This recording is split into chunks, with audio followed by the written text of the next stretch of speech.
So yeah, I'm here with my guest today, Kendall Card, who is the co-owner of Black Ovis and Camo Fire, as well as the Crispy Boot guy, the U.S. distributor for Crispy Boots. So how you doing, Kendall? I'm doing great. Thanks for having me on, Hunter. Yeah, man, it's awesome to get to catch up. And we were talking before we hit the record button that you had two. You said you had two mountain goat bow harvests this year. So I got to hear, or last year in 2020. 2020. So tell me about that, man. Oh, geez. So Tim Burnett is we've been friends for a long time, and he's one of the guys that we support with Crispy and with Black Ovis. Solo he and I hunter. got yeah. We got talking, and gosh, it'd be 2.5 years ago right now, and we were both kind of talking about like what kind of hunts we want to go on. And both of us were like, mountain goat is a bucket list item, and both of us are extremely spoiled because we've both hunted and harvested Dall sheep. So I think nice. that was probably bucket list item number one. And bucket Oh, list dude, item that's number on mine. it was. So we got talking, and I was like, I want to do a mountain goat hunt. He's like, dude, I want to do a mountain goat hunt. And the area that I had been putting in for in Utah, which is just in my backyard, it literally takes like 17, 18 points. And I think I had 5 at the time. So I'm like, yeah, I'm going to be 60, 65 before I draw this tag. So he and I booked a 2-for-1 mountain goat hunt with nice. with Lonesome Dove Outfitters up in Cordova, Alaska. And so we had this on the books. And then the draw came around, put in applications, and to be honest with you, I had forgotten what I remember now, but when the application results came out, I was like, I saw that I had drawn, but I was like, what unit did I put in for? Because I had switched gears and said, I'm going to put in for this archery only option here in Utah, the Nebo. It's called the Nebo area. Nice. And I drew unbelievable. And I think my percentage of drawing was around 4%, 4-5%. Wow.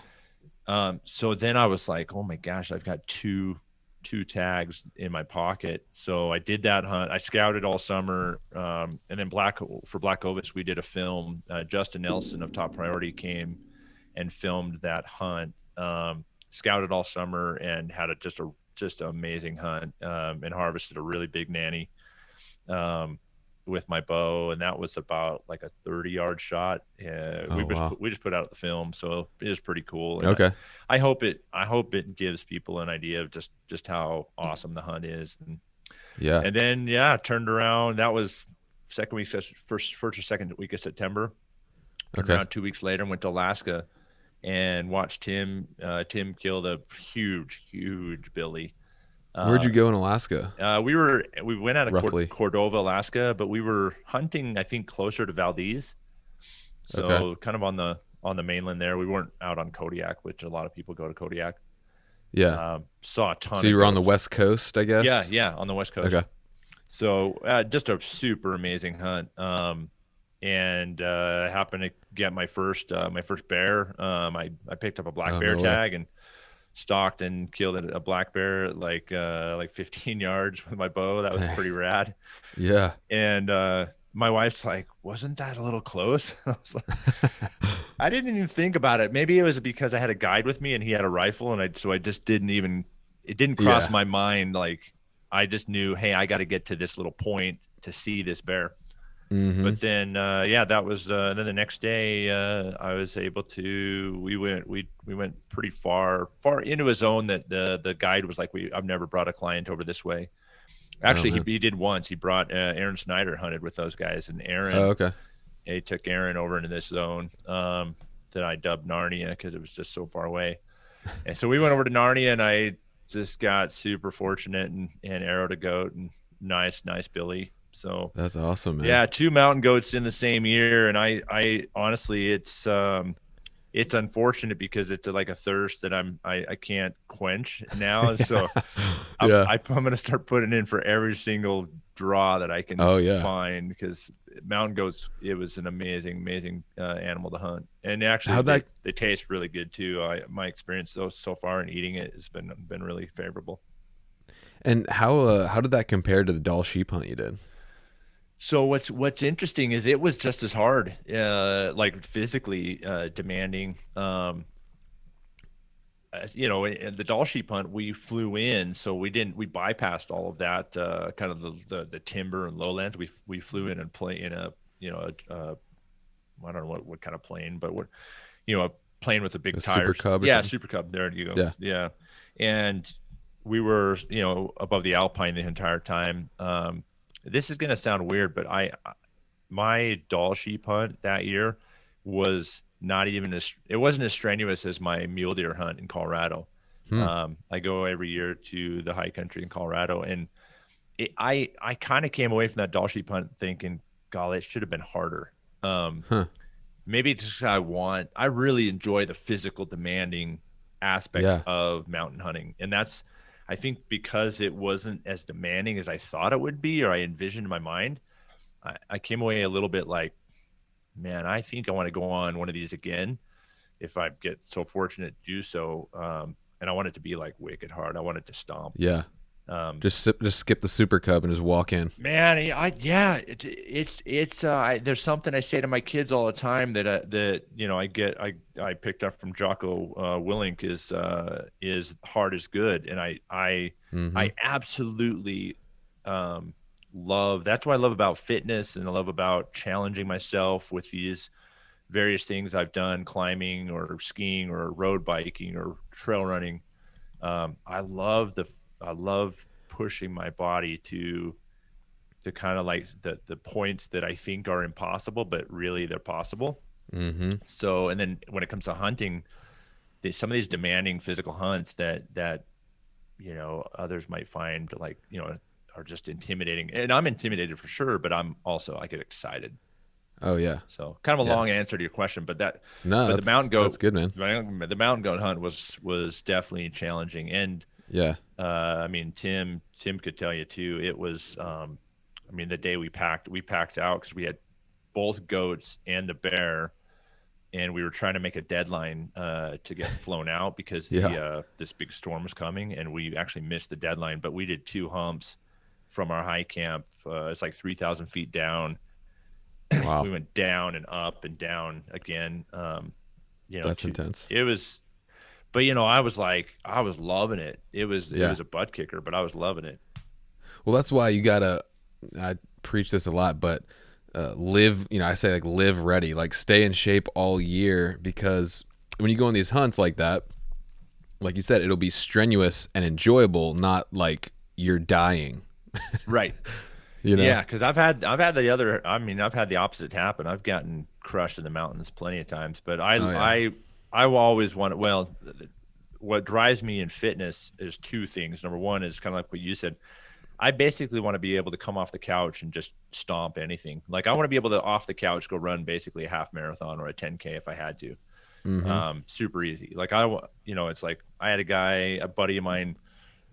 Oh, it's been about 6 years ago. He was running he runs 2 or 3 100-mile races every year, and he called me out of the blue and was like, "Hey, Kendall, I need you to pace me on this this 100 that's coming up in 2 weeks." And I was like, "Man, I haven't been training." He goes, "Nah, I know you're always." Basically, he was like, "You're always ready." He's like, "You can do this." He's like, Yeah. "It's only like 15, 16-mile leg," and we went out and we had a good run, and that was in September, and I went elk hunting that night. So it was like Nice. I always want to be able to do that. And then second, I want to be able to essentially physically keep in shape so that when my kids are ready to go hunting, that I can go do whatever they want to do. Yeah. Those are kind Yeah. of my Totally, man. two physical aspirations, I suppose. Yeah. Yeah, man. And I had to get myself in shape for an Alaska hunt last year, and man, it was just life changing. The Isn't whole it thing. amazing up there? Oh, dude, yeah. I'm going back this year. I'm going back to Kodiak in August. I'm gonna try to go back every year I can if my wife will let me and I can afford it. Yeah, that's why I actually told someone recently. I was like, if I could afford it, which you can afford just about anything, I think. Yeah. I mean, if you really set your mind to it. Yeah. If I wanted to sacrifice and go on that goat hunt every year, I would do it. Like, Yeah. How did that Just rate in terms of because I've looked at the cost of Dall sheep hunts. Was it about the same price as a Dall sheep hunt, or is it a little more, no, a little less? no, a lot less. Yeah, Oh, really? at least half. Oh, wow. Okay. Yeah, at least half. And because we did a 2-for-1, it was discounted a little bit. And it's not typical. Our guide told us after, of course, he told us after we hunt, because the outfitter and the guide were different. The outfitter's like, oh yeah, what's funny is sometimes outfitters have only hunted. That's my third hunt that I've had guided. Both Mm, two were in Alaska and one was New Mexico. But right. my You buddy, have to have a guide for mountain goat, right? right? Yeah. So being in my third hunt, I've kind of figured out that outfitters and guides are not obviously synonymous. And what the outfitter sells, sometimes the guides like, they roll their eyes like, oh geez. And I think this guide, he was a stud. His name was Adam, just a super humble, down to earth guy, and a hard worker. Oh my gosh. But I think when he found out I've got two hunters and they're both bringing their bows and they expect to harvest with bows, he Mm, was like, okay, yeah, right, Dennis. What have you sold? But afterwards, he said that's the first time we've ever had two hunters wow. harvest with a bow. Wow, man. And it was pretty cool. It's awesome to receive compliments from people that you respect or admire, and I Oh, yeah. respected. I mean, he earned my respect, absolutely, just tough as nails. And he was like, you guys are good hunters, and that's rewarding to kind of Oh, hear. yeah. I don't think I'm anything special when it comes to hunting, but to have a guy say like, oh man, you guys were able to keep up, and we did some hard stuff, and you both killed, and it's like, right on. That's Yeah. all my physical and hunting training and experiences have added up to something worthwhile here. Yeah. Because those Alaskan guides, they're not going to sugarcoat or anything. No, man, those guys. No. So you're hunting. You hunted. What'd you hunt in Kodiak? So we did a DIY like walk-in caribou hunt last year in Yeah. East Central Alaska, which was amazing. Didn't get to pull the trigger. We had a couple opportunities, but non-residents can only shoot bulls, and we saw a few that were like we couldn't just quite tell 100% that they were not cows, Oh, and so right. we didn't pull the trigger. But like I said, it was a life-changing experience. I mean, the whole thing was just awesome. It's amazing being in country where you look around and, I mean, as far as the eye can see, you can almost guarantee there's not another human being. Oh yeah, and you could just be like, I could literally walk in that direction until like I die and never get to a highway. It's Like nuts. yeah, It's there's something special about that. It's almost a primal. I don't know. It takes you back to your roots, and yeah. it removes all the things that tug at you. Mm-hmm. I think, and all the distractions, of course. But I think it allows you. It usually takes a couple of days on a hunt like that, but you kind of come back to, I think, the core of what God created us to be and to think Totally. like. I think in our society today, we've conditioned ourselves to equate busy with good. Mm-hmm. And so, everyone says, hey, how you doing? Oh, we're busy. And that's supposed to mean like that's good, right? But I think that the distraction of the busy and the distraction of the pursuit of whatever is different from the pursuit of true happiness, which is family Mm-hmm. and God and faith. When you go on those hunts, at least for me, and I suspect for you, it almost brings you back to the point of like, this is what God created me to be Oh, like and totally. think like, and this is how life is um, supposed to be. And even though it's not, it doesn't mean that life's like all lost, but it just means like, hey, you got to find some time to refocus 100%. on what the purity or what the sanctity of life is supposed to be, Yeah. rather than uh, you know get into the whirlwind of what the world has designed for us to be like, which are two different things. 100%, man. I mean, like human beings were not designed to sit at a desk and look at a screen for 8 hours a day. Oh no. And there's just something There's something amazing about, I got this 5-6 day chunk. I'm in the wilderness, and the only thing I have to worry about when I wake up is finding an animal and harvesting it. Like, it's just, and like as backcountry hunters, we get to experience like a closeness like that, and I don't know if anybody else really gets that like we do, you know? No, I can say, and it might sound, I've done a lot of ski mountaineering. I've climbed, I've done some glacial climbs, glacial mountains. Um, I've rock climbed alpine routes, regular routes. I've done some deep trail runs where I'm, 20, 30 miles deep. But all those pursuits, I think the aspect of hunting, um, trying to fill freezers or harvest, as well as the joy, I think not joy, but the satisfaction that comes with a successful harvest.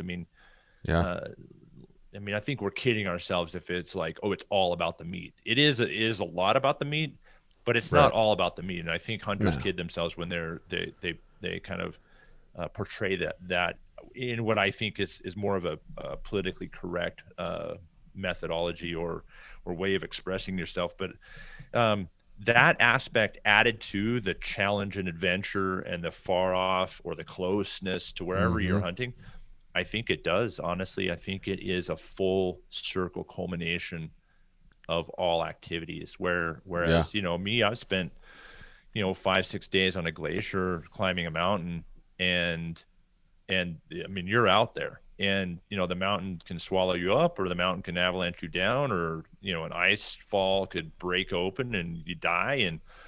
And there's certainly an aspect of like this, you against nature, and you're surviving, and I feel a closeness to God and my creator at that point too. But it's not, it's a very selfish pursuit, I suppose.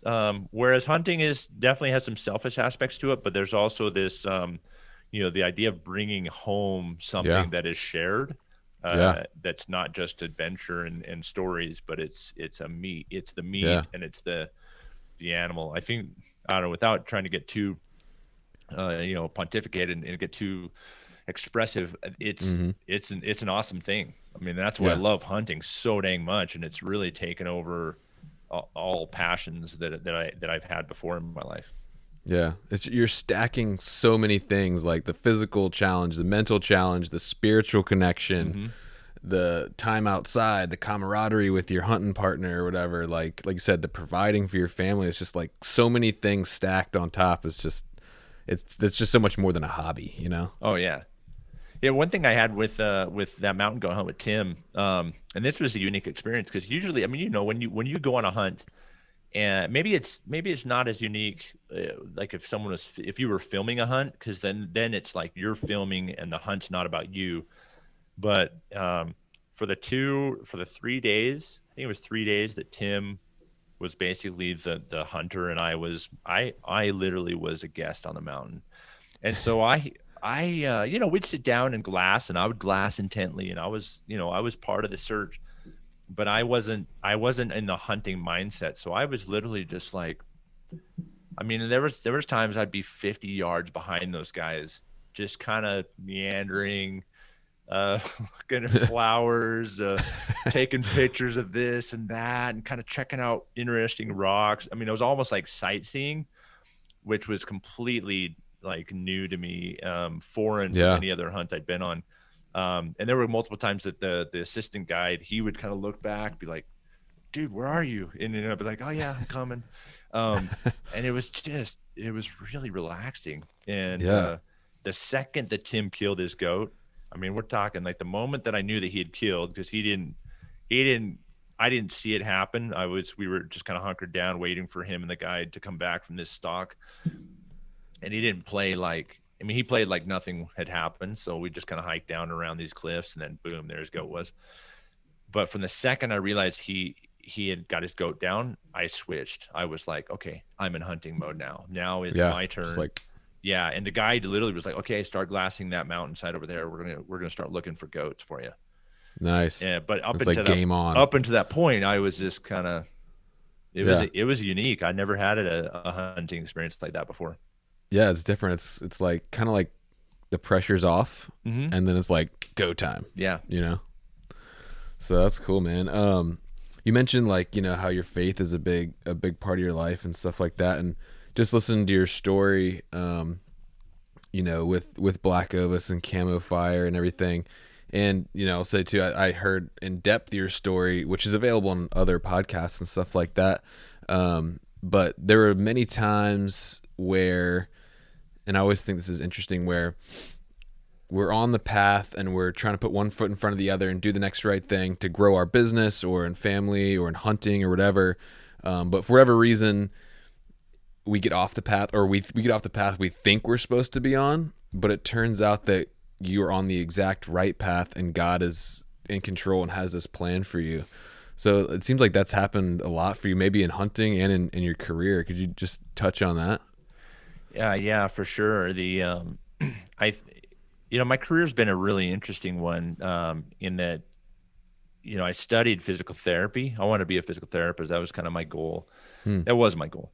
And I studied that in school. I did a 4-year degree and then was getting ready to apply for graduate schools. And through a series of just some physical therapists I was working for, and then a guy that had hired me as a ski instructor. I was a ski instructor in high school and during college.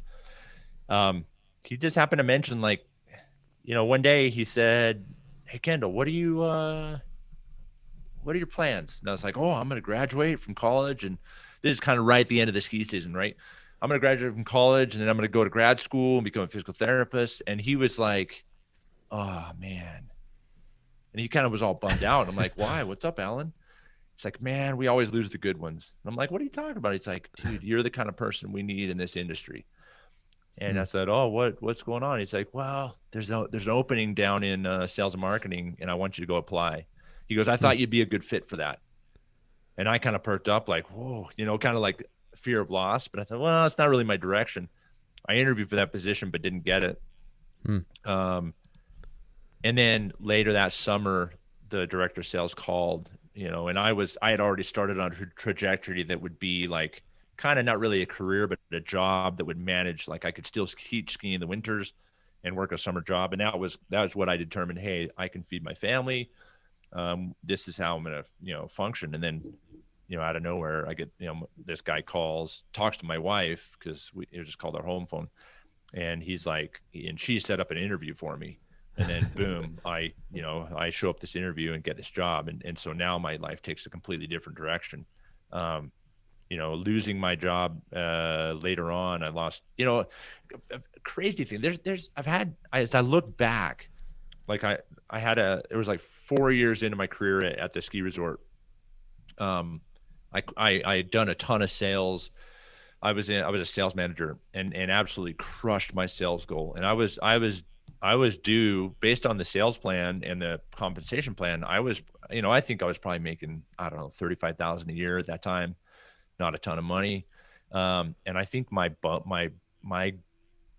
bonus was supposed to be upwards of around $30,000. It was going to be Hmm. huge because I had absolutely just annihilated the sales goals in a way that even the president of the company was like, "What are you doing?" And I was like, "Well, this is my plan and this is what I executed on." And he's like, "Oh my gosh." Well, the VP of sales, he was like, "I don't know if we can pay out this big of a bonus. Like this is huge." Well, what happened is they ended up firing my boss, the director of sales. They've let him go. I was at a trade show or at a ski show in Boston. I got a phone call and said, "Hey, Bob's no longer working for us, and I'm going to be I'm going to take the place, and we're going to redo the bonus structure." And so what was going to be basically my opportunity to buy a home in Park City, or buy a piece of land and build a home in Park City, um, became like a $5,000 bonus, which Hmm. basically was like a slap in the face. And so I'm like, Yeah. wait a second, like, in a way, I was like, "God, why is this happening to me? This is this is not fair. Like I'm a good person. I do the best I can. I try to treat people fairly. Like, why is this going backwards for me? This is not right. Like, Right. God, if you're there, why are you allowing injustices to happen in my life? And he knows better than we do Totally. what we need. And it's hard sometimes to have the faith to trust that. Um, I kept that job. I worked for a year as the director of sales, the interim director of sales, felt I earned it. All my salespeople surpassed their goals, and getting ready for the next year to start, budgeting for, and I was like, well, I'm going to get the official title. It's going to get the raise with it. I'll be director of sales. I was envisioning I'm never going to leave the ski industry. And I think had I gotten that bonus and then had I gotten that director of sales position, I don't think I would have ever left the ski industry. I absolutely love skiing, and anyone that knows me Yeah. knows that was a passion. But I think God had different plans for me. Totally. And some people may say, no, God didn't have different plans for you. They just made a different decision. And it's like, well, at what point do you stop trusting that God is involved in the process of your life, to be able to, sometimes people say, oh, it's just a coincidence. Well, I don't personally believe in coincidences. I think that's why God influences our lives Totally. in an unexplainable way. And so we sometimes explain that away as it was just a coincidence that Yeah. I felt like I needed to call somebody, and I just followed through on that prompting. And then I called them and they were like, I've had the most terrible day of my life, and I was just hoping someone would call, and I can't believe you called. And I'm like, I can't believe I called either. Yeah. So I lost Yeah. that position. Left the ski resort, left the ski industry, went to work in the e-commerce industry. And 3 And the years rest is later, history. 3 years later, I was let go from a job that I loved, felt I was doing a great job at. And once again, I remember making a phone call to my friend Jules, who he was one of the guys that he was the president of Pro Bar. I don't know if you've ever eaten a Pro Bar before, meal replacement bars. And I don't know if I actually have. oh yeah, they're delicious. You should try. Well, I wouldn't like choose that over a steak dinner, but if I'm in the mountains, it's a Yeah. dang good option. I'll check them out. But again, I remember calling him and saying, I remember exactly where I was when I called him and said, man, I lost my job. And he's like, sweet, why don't you come do some work for us? And I ended up picking them up as a client. But I remember him saying, sometimes you don't see what God sees, and this may be exactly what you need. And I was like, dude, how can you? I've got 4 kids at home, and I wasn't making that much money anyways. In a new home that we had just kind of we take an old home and rebuilt it. I'm like, once again, I was kind of at a crossroads of like, God, what? This is hard. And I think sometimes we have to trust that He knows, and trust that He has empowered us with enough strength to get through anything if we'll just lean on Him. And that's been I've just shared 3 different instances, but that's been repetitive throughout my entire career and my life. And I think, I'm finally learning, I'm 49 and I'm finally figuring out like, okay, this is how God speaks to me, and this is how I can trust Him. Yeah. And it's like, man, why didn't I figure that out when I was 18? Yeah. No, it's so good. And the trust piece is huge. And also just taking action and following that inner voice that God puts in you. I mean, I think you mentioned too about when you became the distributor for Crispy, you had an opportunity, long story short, but you had an opportunity to kind of just get some boots and offload them real quick to recoup some losses, but you saw that would damage their brand, and that even though it might, from maybe a worldly perspective, might not have looked like the best thing to do, you kind of had their best interest at heart, and you listened to that voice inside and said, hey, no, let's take the hit on this and look at the long term, like respect this company. And you kind of listened to that inner voice, and that turned out to be huge.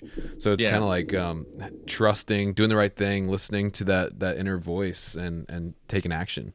Yeah, 100%. Like it, I think when you put others sometimes when you put others first, like it pays off in dividends. I think most of the time when you put others first, it pays off in dividends. And Yeah. even when it doesn't, I think sometimes you may have, there's meaning to be found. But in that instance, I recognized how much, both Alessandro, the founder of Crispy, I recognized this is their entire life, this Yeah. brand, and they've put their entire life into this brand. And if I do this thing, if Mark and I, if we buy these boots and simply just sling them just to get just the immediate gratification of paying ourselves back the money that was stolen from us, um, it doesn't solve the problem that they're in.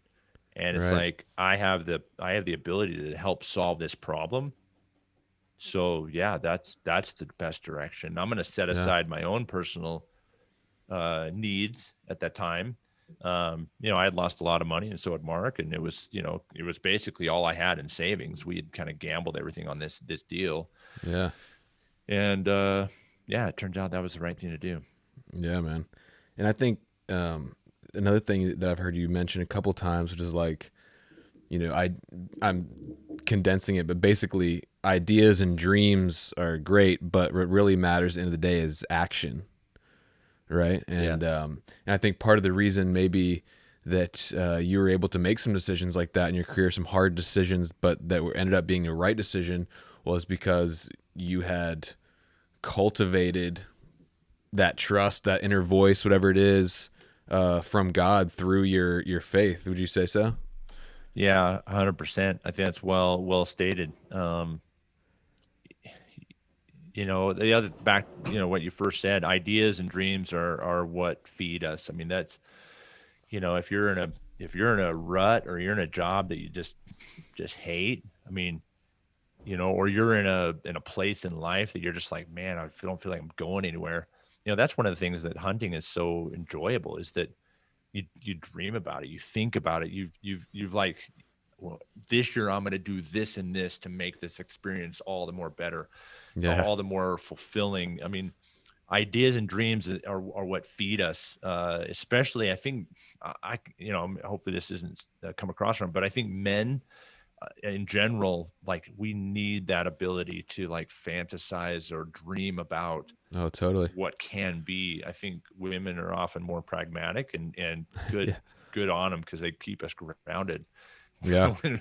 But at the end of the day, it's like, dude, all those dreams and such they're not going to matter a single bit unless you just get after it and act, Yeah. and just forge forward. And sometimes you step into the dark, and that's where you have to trust yourself and trust the people that are around you, as well as trust God, that like the light, the pathway will become illuminated as you step forward. Yeah.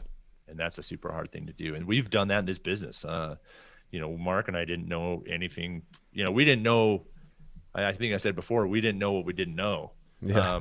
But we knew enough to be dangerous, and so we just were like, let's just forge forward. Just And go you do for that it. sometimes hunting. I talk to guys all the time that are like, I've never gone out west to hunt. I mean, I live in Utah, grew up in Oregon. Walking into the mountains by myself, for a couple of days, or a day and a night and a day to hunt, is no big deal. I don't even flinch at that. Yeah. Whereas a guy from, where you're at, Florida or Tennessee, might be like, I'd never do that.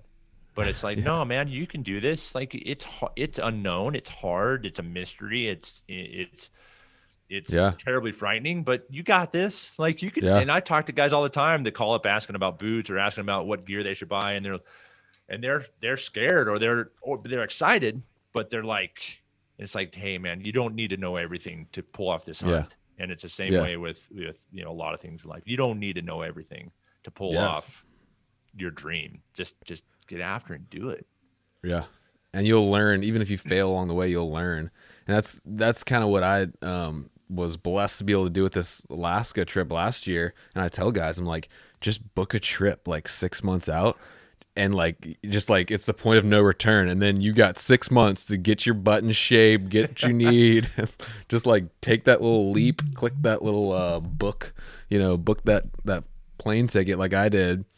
And then, dude, it just launched me into this whole another world of fitness, and it was just like a rebirth, you Yeah. know? I've been reading a book called I Hate Running and You Can Too.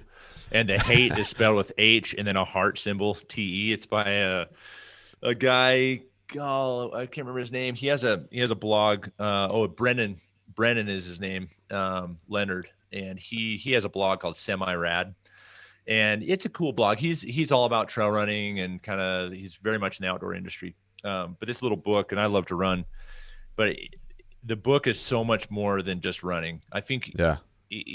I think everyone should read it. Honestly, it's been super interesting. But one to your point, one of the chapters, and the book is like, I mean, you could read it in 2 sittings easily, or in 1 sitting if you're a fast reader. But in that, he has a section that talks about, for a runner, these big races are, he calls it the thing. He's like, just sign up for the thing Yeah. and then do whatever it takes to be ready for the date when the thing happens. And in Yeah. your case, the thing is the caribou hunt. Just, you can talk about it until all your friends are sick of hearing you talk about it, and your wife too, or you can just flat out book it. Yeah. I mean, that's what I've told a couple friends that are serious about Dall sheep hunting. I'm like, if you think you have the money or you could come up with the money, just book it, Yeah. because it's going to be a couple years out. The most good guides are booked a year or two out. So just book that dang hunt, partition off whatever funds you have accessibility to, and just do it, because you'll just keep regretting it, and your wife will probably get sick of hearing you say, like, one of these days, or Yeah. your best buddy will get sick of hearing you say, man, one of these days. It's like, nah, today is one of those days. Yeah. Just go for it. I know, right? Um, and you kind of mentioned it already, but just like, don't wait. If you sit there and just wait till everything's perfect, you're like, oh, I'm not going to book it till I lose 50 pounds, or I'm not going to book it till I save up X amount of money. It's kind of like those people who are like, well, I'm going to wait till I have a house and I'm ready, then I'll have a kid. It's like, dude, life just happens. Like, don't wait for perfection. Just send it. Isn't that the truth? Like, I remember talking to my wife, trying to talk her out of us having kids, because I wasn't quote unquote ready. Oh, you'll never be ready. Ever. You will No. never be ready to I have have two kids kids. and I'm still not ready. Like, man, I got kids that are starting to move, getting ready to move out, and it's like, I'm not ready for that either. And I was, it's, yeah, you won't be ready. You'll never be ready. You just have to trust, and you'll find if it means enough to you, you'll find a way to figure it out. Yeah. If having a family means enough to you, just be smart about it, but dive in. Like, Yeah. dive in. If going on that hunt is means enough to you, just sign up for it. Put in, buy the tag, put in the application, whatever the step it is required for that. Yeah. And I remember I was out in Colorado. I was hiking out, and I'd killed a little raghorn bull. My buddies had to hike out before me, and we were, I don't know, 8 or 9 miles in, and I was hiking down the trail, and I was, I've got, I'm head to toe Sitka. I've got the Mr. Ranch backpack. I've got all the best gear that basically anyone can buy. And I've got a couple llamas to help me carry the rest of the gear, and Nice. the elk, the elk out.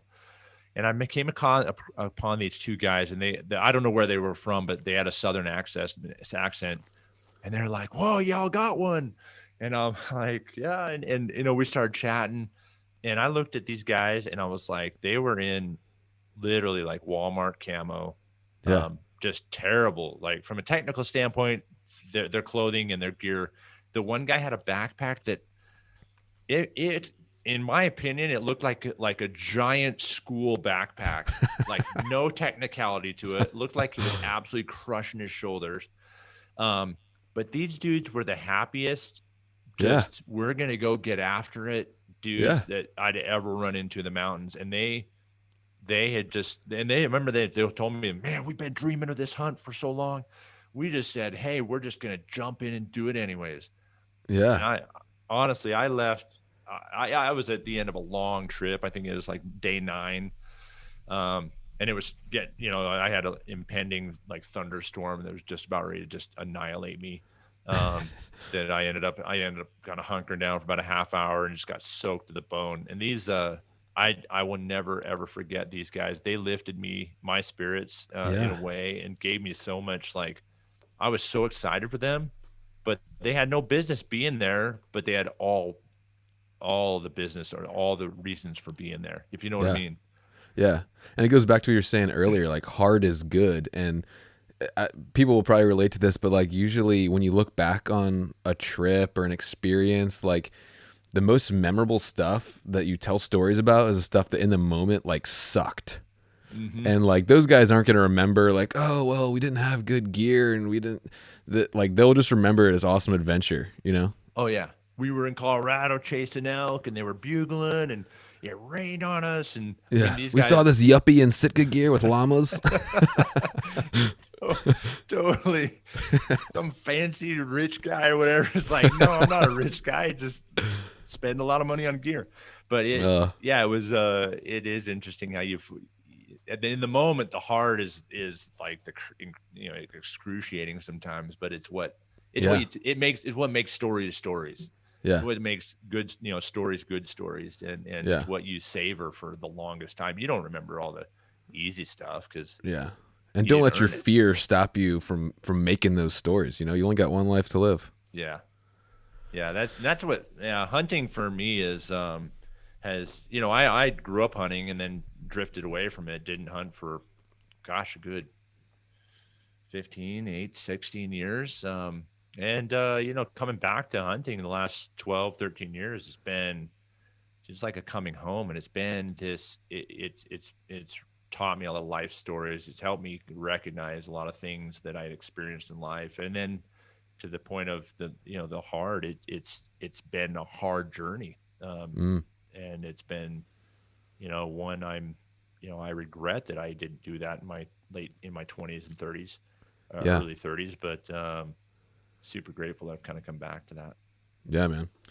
Well, one thing I always like to ask guys that are, that I look up to that are successful in business, in family life, hunting, physicality. Because are you still training for that 100 miler? You gonna do that? So I actually backed out of that 100 miler. Okay, I had my training kind of imploded. Some I things heard that are about that. outside of my it The poison happens. ivy incident. Poison ivy. Then I had a weird calf like muscle Oh, tear that okay. like my leg ballooned up, and they actually thought I had blood clot. And Ooh. then I went on this backpacking trip and got vertigo. Like came home and had Mm, vertigo for like 5 days. So yeah, just like if it's not one thing, it's the other, is the yeah. next. But I'm super psyched, and I'm going to be I'll be signing up for that race next year. Okay. Well, But anyway, I'm so you're gonna be doing a 100 miler, Yeah. and you are a distance runner, and so I want to know like, um, for a guy that from the outside looking in has a pretty good balance going of successful career. You have 4 kids, is that right? 5. 5 kids. Staying in great shape, hunting, doing a lot of stuff. How do you structure your days? Like what does a day look like for you that you're able to do all this and be successful?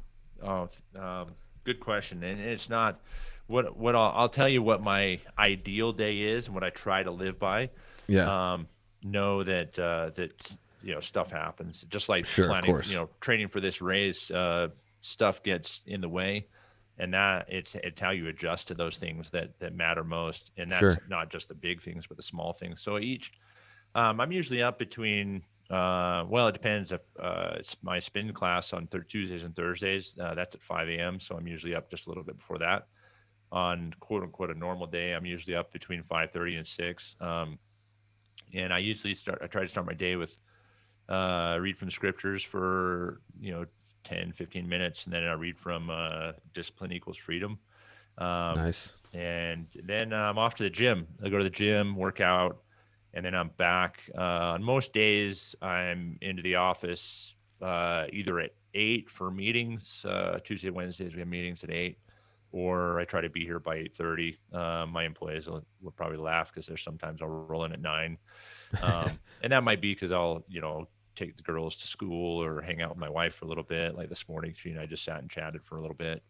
And then, yeah, I don't do the whole like leave. I don't typically leave the office for lunch. I'm pretty much heads down. I'll either eat at my desk or my son actually works for us. So I'll grab lunch, we'll just eat something in the break room. Yeah. And then I mean, I work a ton. Don't think that I have this enchanted life where I've got this perfect balance. Sure. I'm usually here until 6:30, 7. Probably get home between 7 and 7:30. My neighbors will attest that I get more stuff done with a headlamp than I do without. So I jump into dinner or whatever the family's got going on. If my daughters have soccer games and I'm made the commitment to get to those, if sometimes I miss them, sometimes I'm there. I'm not the perfect dad, soccer dad or Sure. whatever. So, and then just usually I can't sit still. It's probably one of my faults. Like my wife was sitting there doing a puzzle with my son last night, and I was like, don't y'all have something better to do? But she recognizes like she can slow down and focus on some of the things that are most important, which is family. And I sometimes lose sight of that. And I'm too busy getting some project done in the yard or fixing this or tweaking, tinkering with gear or whatever. So that's kind of a normal day for me. And I have an alarm that goes off at 9:30 that kind of tells me like, hey, it's time to start prepping. But sometimes, usually probably around 10:30, 11, I'm lights out. Nice, I'm started again. So, but I'm, I focus probably a little bit too much on work. I work a little bit too much. Need to switch that. And I've done some things within the last couple of years to try and refocus time on family. My church commitments have not been as taxing. The last 6-7 years, I was in a couple of volunteer positions in my congregation where it demanded a lot of time from me. Actually, over the last 9 years, it's been pretty demanding. So this last 7-8 months has been kind of liberating. I've had a little bit more me time. But one thing that my our leader of our kind of local area, he's called a stake president because it's part of the organization in my church. He said to me, and it's counsel that I probably haven't heeded as much, but he said, you have to be extremely deliberate on how you fill your time now that your position in your local congregation is being changed, and you're no longer going to have that time, like that strain pulling you. And I found that to be super true. That time will fill up with whatever. Like if you quit that job or you quit that extra thing you're doing, your time is going to automatically fill up with something. It may be wasted in spending more time on YouTube or social media, or it may be that you you pick up a hobby that pulls you away from your family, but you're going to fill that time with just whatever, unless you're deliberate about it. So that's one of the things I'm trying to still improve on and do better, is being very deliberate about how I execute the hours of my day. Absolutely. And trying to balance those better than I have between family and work.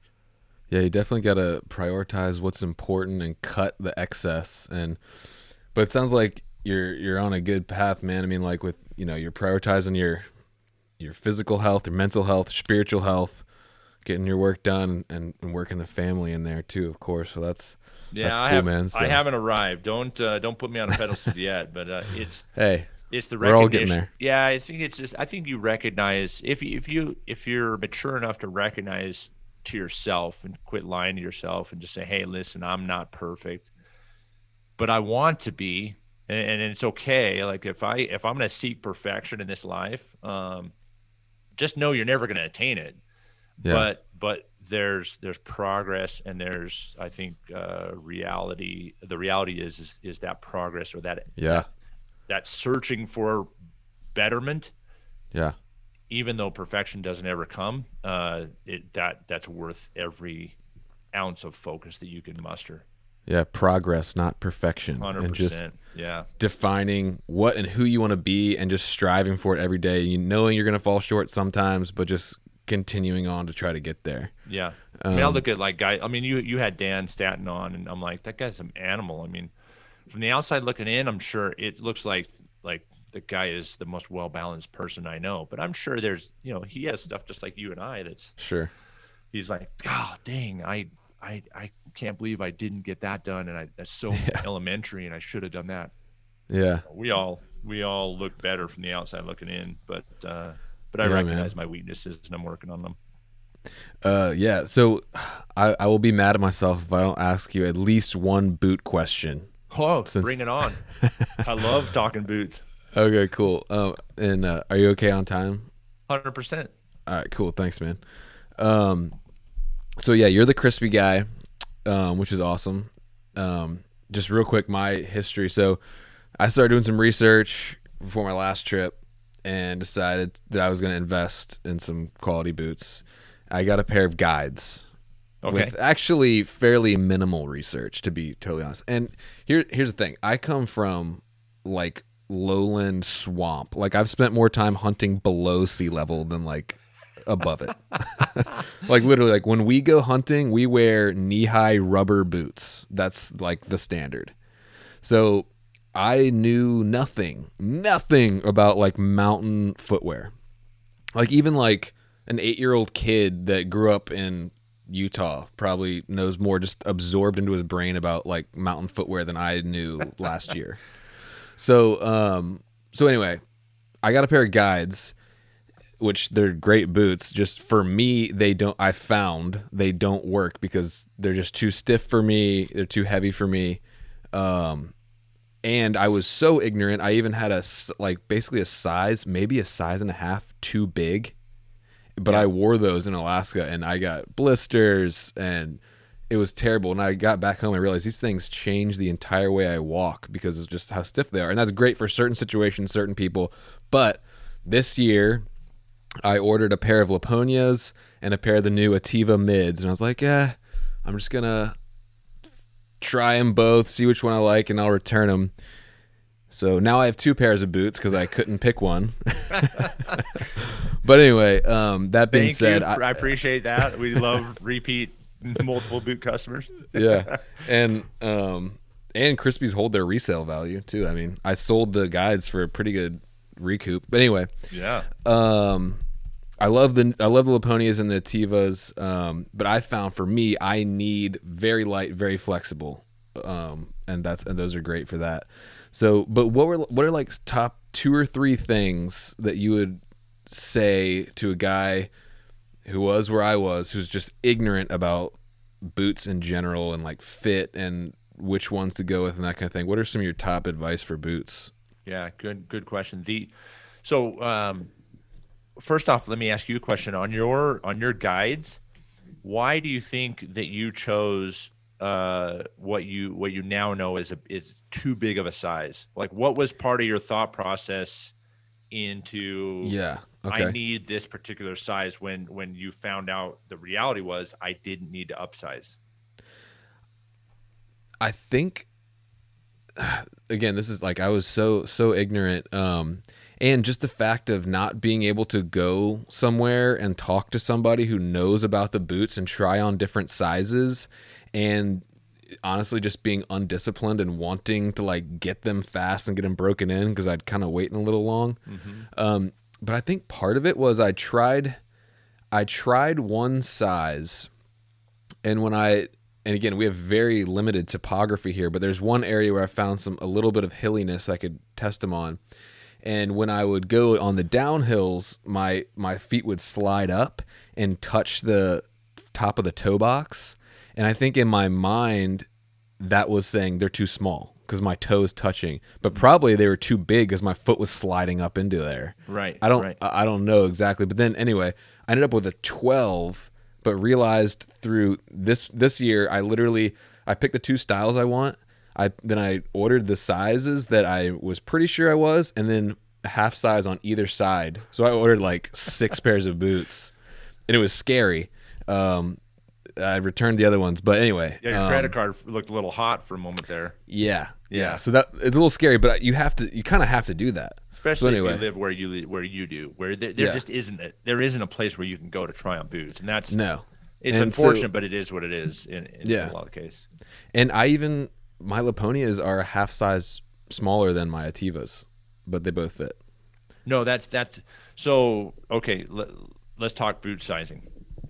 Um, in our entire line, the Ativa is the only boot or shoe, depending on kind of how you categorize the Ativa.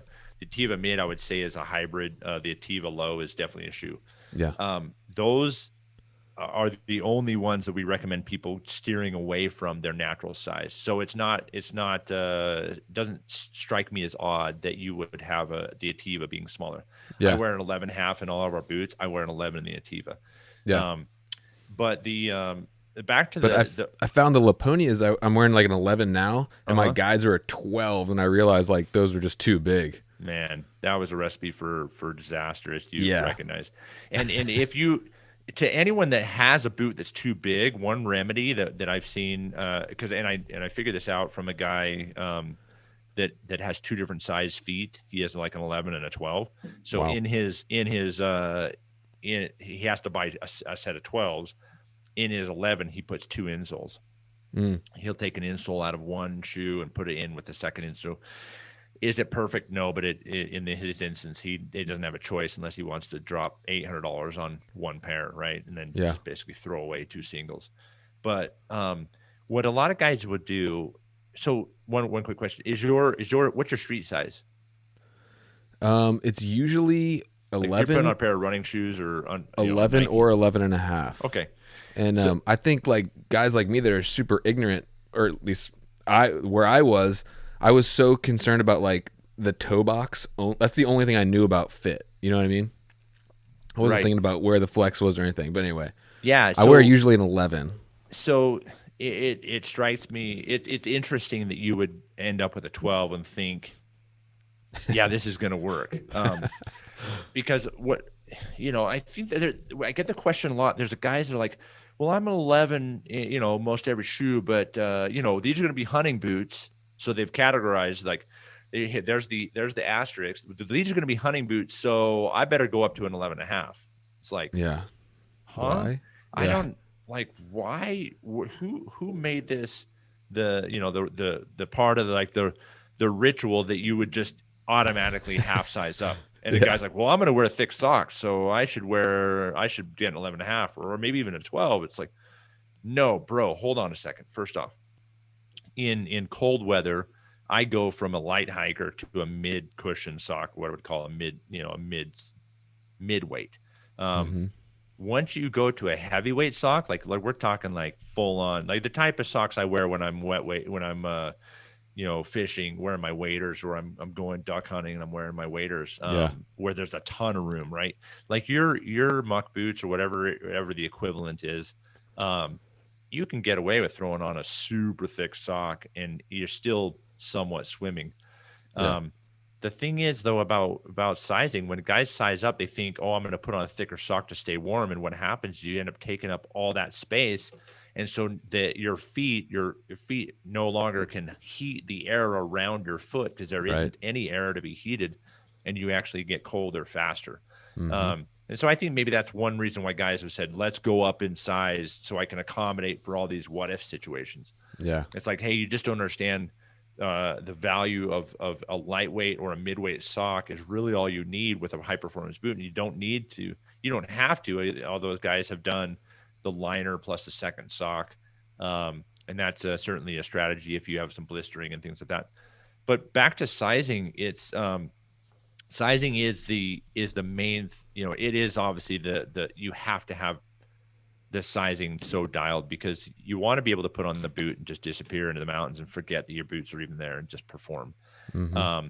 So the biggest thing is go off of what your normal street shoe is. Now, if you're the kind of guy that wears like a work boot every day, don't go off your work boot because work boots are sized all sorts of, there's differences across all brands. Mm. But if you're going to put on a Nike, for example, I mean, everyone has owned a pair of Nikes at some point in their life. if you have a pair of running shoes or just a pair of Vans or whatever you wear when you're not Yeah. doing physical fitness or whatever the case may be, then if you're an 11 and basically everything, you're going to 85, 90% of the time, you're going to be 11 and crispy. It doesn't matter what you wear in Zamblin or hey, in the Zamblin, I'm a 46, but in crispy, I'm the 46 is too big. It's like, well, yeah, because the conversion to US sizes isn't always exactly the same. Hmm. Brand to brand. So sizing, absolutely, go with your normal size. The second thing is that I tell guys to think about is how are you lacing your boots? Like in your case where you said, I think the boot was too big and my foot was sliding forward. Some guys, man, they crank the heck out of their boots. It's like, oh my Oh yeah, gosh, I was doing that too. your toes are probably like losing feeling. It's like, Yeah. that's no way to live. I was cranking them so tight, like the tendon, because I was compensating for being too big. The tendons on the top of my foot like couldn't move, and like, oh man, like the tops of my feet would just be sore by the end of the day. Like it was bad. Yeah, so getting the right lacing system, figuring out like, hey, I don't have to pressure the toe box area, but because like of our lacing, and like on the Loa Tibet, for example, they have a lockdown lace like halfway through. Like you can differentiate the upper from the lower, crank it down in that ankle area a little bit so that you lock the heel in place in the heel pocket, but you don't have to basically just, put a noose around your forefoot where your toes are. Yeah. The other thing is foot alignment or footbed. Do I think it's necessary for everyone to go get custom orthotics, like the most expensive sheep feet, for example, or the most expensive? I use Surefoot, which is a ski boot company. They do custom orthotics for ski boots. They also do them for running shoes, and I've got a couple pairs of them. I've got them in all my ski boots, my backcountry, and my resort boots. No, those are like $250, $300. You don't need that. And some feet some guys are like, I've never worn an insole. Why should I wear an insole now? Yeah. Some of the reason is, and then I will say, if you've never worn an insole before and you jump into an insole, don't be surprised if your foot is achy after the first 1, 2, 3, 4 times you're using them, because what's happening is you've gone in your entire life without any sort of arch support or heel positioning. And now your foot is being automatically repositioned by something that's inside the boot. Yeah, you gotta get used to that. Yeah, and all of a sudden your foot is like, hey, this is a position I'm not used to. So now my muscles and my tendons are having to compensate, and it's putting stress on ligaments and tendons and bones. Maybe are in a place they haven't been before. Yeah. So don't be surprised by that. But secondly, getting good alignment in a foot, in your foot, whether you're having a high arch, low arch, standard arch, having good support, and more importantly, in my opinion, having good heel positioning, having that be like centered and in kind of a deep heel cup is so advantageous to the overall long-term performance of a boot, that I do recommend it quite often. But those are kind of the three things I would say: knowing your sizing, going off of what you normally do, lacing, playing around with be willing to play around with lacing and do things outside the box. And I've seen there's a lot of examples. In fact, we've got an article on our blog on crispyus.com that has like some different lacing. It has a diagram that shows all these different lacing things. And then third is be willing to or consider putting in a aftermarket insole that will reposition your foot into a neutral position so that your foot can perform long term in a better situation. Nice. Okay. Kind of my first three, but literally it's interesting to hear you say the guide was too stiff, because there's a lot of guys that are like, no, that thing's like a moccasin. Just because what I'm used to, man. Yeah, totally. I trained in trail runners, and I'm used to those rubber boots. So, like, I just have to have something super light and flexible. Yeah, when I got back into hunting, I was like, no, I don't need a hunting boot. I'm just gonna hunt in trail runners. Like, yeah, I can traverse any mountain in a pair of trail runners. And that, after 2 or 3 seasons, I kind of like, I'll try some boots. And then I felt clumpy. I felt like I was walking like Bigfoot through the woods. I couldn't Yeah. stalk. I was just like, these are terrible. But I found like what's right for me and what is a balance. Right. And some the biggest thing with footwear is just because somebody has recommended it or some guy says this boot is awesome for me does not mean it's going to be awesome for you. And feet are Totally. so fickle. Yeah. That's the And so trap I fell into, I think. I think I just kind of took some recommendations without really experimenting for myself, you know? That's kind of where I think I think one thing, if I was a guy out researching boots, I would start asking, I would ask for recommendations. I think those are good. They're good places to start. But I would ask the recommender, like, what is it about that boot that worked for you, or why did that work for you, rather than just like, hey man, what boot are you using? And they're like, oh, the Crispy Nevada. Sweet, I'm gonna try that out. Like, be interested in asking, or be bold enough to ask those deeper questions, like why did that boot work so good for you?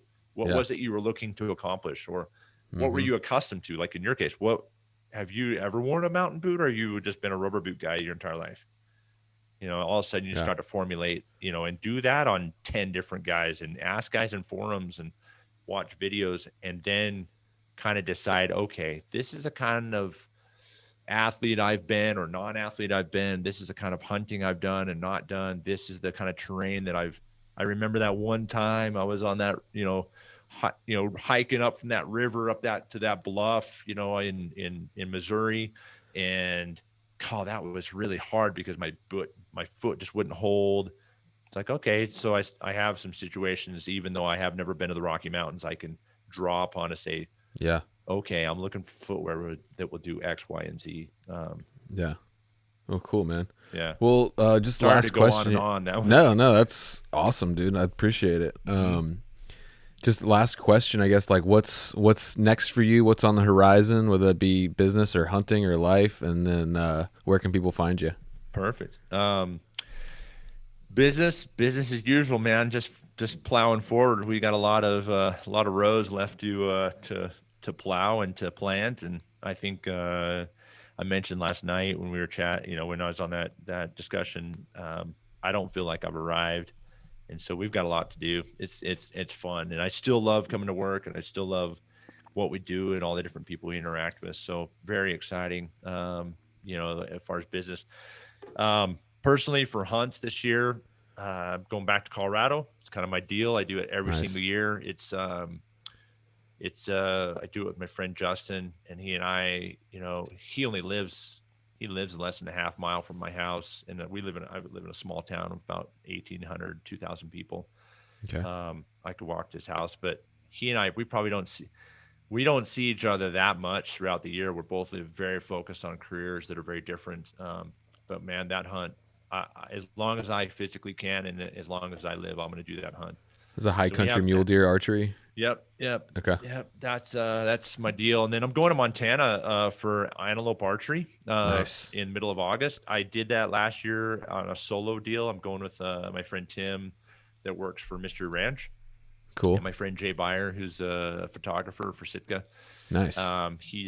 Those two guys are just stellar. So I've got that on the radar, that deer hunt. And then I'm going to be on an elk hunt in Montana this year. I've never done that, so I'm excited for that.